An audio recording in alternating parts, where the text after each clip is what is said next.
Assalamualaikum warahmatullahi wabarakatuh. Jumpa lagi teman-teman bersama saya Ahmad Hamdani Nasution, dan tentunya masih di channel Ahmad Hamdani Nasution. Di video kali ini saya masih membahas tentang seputar masalah perceraian, dan di video kali ini saya ingin menjawab salah satu pertanyaan dari rekan kita yang kemarin mengirimkan pertanyaan di kolom komentar, yaitu dari channel Dian Sajalah.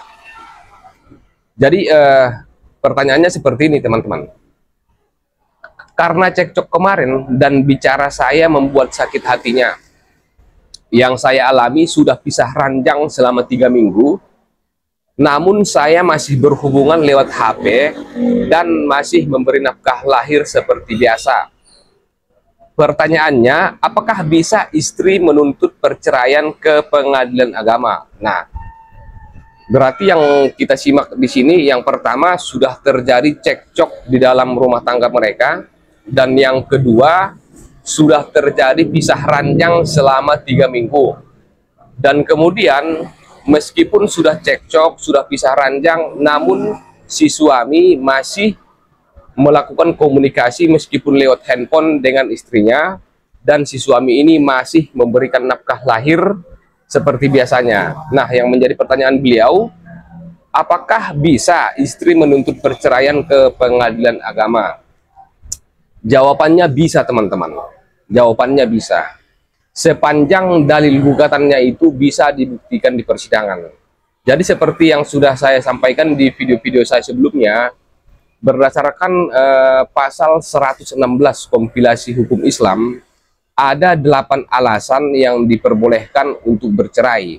Jadi yang pertama adalah salah satu pihak atau pasangan berbuat zina atau menjadi pemabuk, pemadat, penjudi, dan lain sebagainya yang sukar disembuhkan.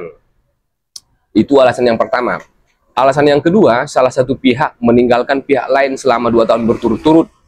Alasan yang ketiga, salah satu pihak atau pasangan mendapat hukuman penjara 5 tahun atau hukuman yang lebih berat setelah perkawinan berlangsung. Alasan yang keempat, salah satu pihak atau pasangan melakukan kekejaman atau penganiayaan berat yang membahayakan pihak lain. Dan kemudian alasan yang kelima, salah satu pihak atau pasangan mendapat cacat berat atau penyakit dengan akibat tidak dapat menjalankan kewajibannya sebagai suami atau istri. Alasan yang keenam, di antara suami dan istri terus-menerus terjadi perselisihan dan pertengkaran dan tidak ada harapan akan hidup rukun lagi dalam rumah tangga. Alasan yang ketujuh, suami melanggar tahlik talak. Dan yang kedelapan adalah peralihan agama atau murtad yang menyebabkan terjadinya ketidakrukunan dalam rumah tangga. Jadi itu dia tadi 8 alasan yang diperbolehkan oleh kompilasi hukum Islam untuk mengajukan gugatan perceraian. Jadi terkait pertanyaan beliau yang tadi, berdasarkan fakta hukum yang saya simak dari komentarnya itu, yang pertama sudah terjadi cekcok di dalam rumah tangganya.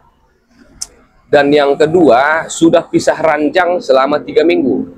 Dan yang ketiga, meskipun pisah ranjang, mereka tetap berkomunikasi meskipun lewat handphone. Dan si suami masih memberikan nafkah lahir seperti biasanya. Nah, pertanyaan beliau kan, apakah bisa istri menuntut cerai ke pengadilan? Jawabannya bisa. Sepanjang alasan-alasan perceraian sebagaimana saya sampaikan tadi itu bisa dibuktikan pada saat persidangan nanti, yaitu pada saat agenda bukti dan agenda saksi. Intinya si penggugat bisa membuktikan dalil gugatannya, itulah pada intinya teman-teman. Namun harapan saya memang dalam suatu rumah tangga itu kan sering terjadi perselisihan, pertengkaran ataupun cekcok mulut. Itu merupakan hal yang biasa dalam suatu rumah tangga. Namun tidak selamanya harus diputus dengan jalan perceraian.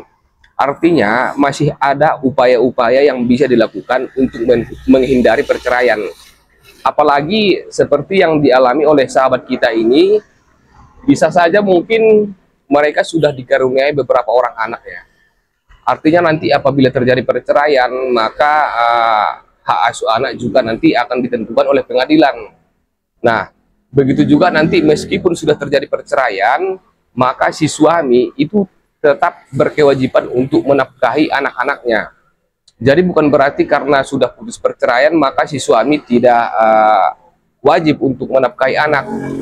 Karena memang di dalam kompilasi hukum Islam disebutkan apabila terjadi perceraian, maka yang berkewajiban untuk menafkahi anak adalah suami.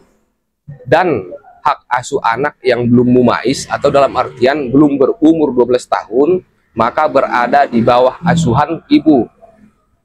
Kecuali apabila ibu itu dianggap tidak layak untuk mengasuh anak, dan kategori tidak layak ini juga ada ditentukan di undang-undang ya. Nah, menjawab pertanyaan rekan Dian sajalah, meskipun mereka sudah pisah ranjang dan kemudian masih sering berkomunikasi meskipun lewat handphone, dan si suami juga masih terus menafkahi istrinya secara lahir. Namun meskipun seperti itu, si istri tetap bisa untuk mengajukan gugatan perceraian sepanjang alasan perceraian yang diajukannya itu bisa dibuktikan di persidangan. Namun harapan saya, seperti yang saya sampaikan tadi, meskipun sudah terjadi percekcokan dalam rumah tangga, alangkah baiknya agar didamaikan oleh kedua belah pihak keluarga masing-masing terlebih dahulu sebelum mengajukan gugatan perceraian ke pengadilan agama. Dan nantinya ketika pun gugatan tersebut sudah diajukan ke pengadilan agama, maka pengadilan agama juga nantinya akan melakukan mediasi terhadap perkara yang sudah mereka terima. Sebelum perkara tersebut diajukan ke persidangan, mereka terlebih dahulu melakukan mediasi terhadap perkara tersebut. Nah, disinilah nanti kesempatan si suami yang tadi untuk meminta kepada istri. Andai kata si suami masih sayang kepada anaknya, masih sayang kepada istrinya, artinya upaya yang dilakukannya lah untuk mempertahankan keutuhan rumah tangganya agar tidak terjadi perceraian. Nah, di proses mediasi inilah nanti si suami berusaha semaksimal mungkin bagaimana caranya agar gugatan perceraian tersebut dicabut oleh si istri dan tidak terjadi perceraian.